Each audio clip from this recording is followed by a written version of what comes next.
Happy Tuesday and welcome to Tips and Tricks where we're going to be focusing on our split the feather and our pinwheel today. So I'm going to keep these in a neutral position, meaning we're in zone 1 here in the center of our body, and we're also in level 2, so right at our chest.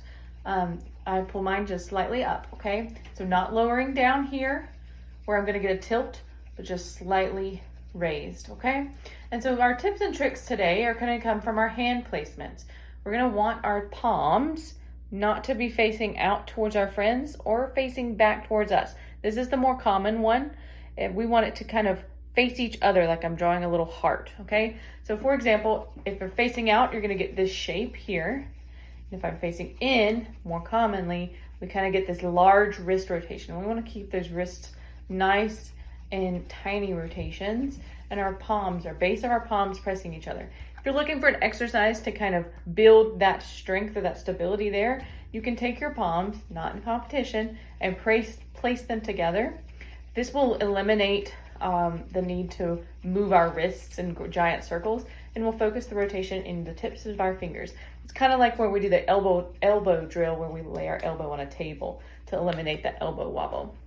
All right, the next tip and trick is going to come from our pinwheel.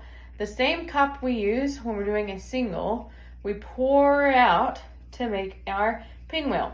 Some of our pinwheels can come in at angles.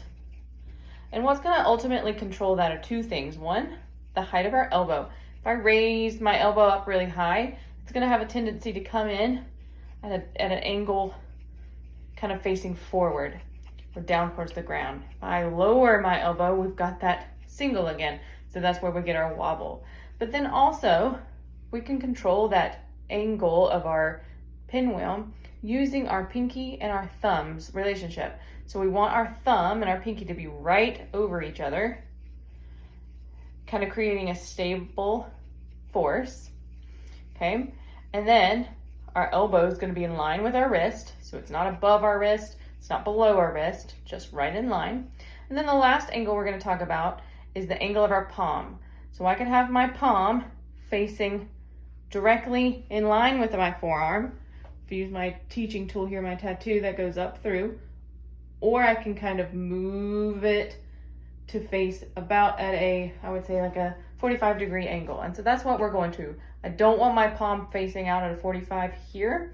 I want to turn it to where my palm is facing straight forward, which kind of creates this bend over here on the side.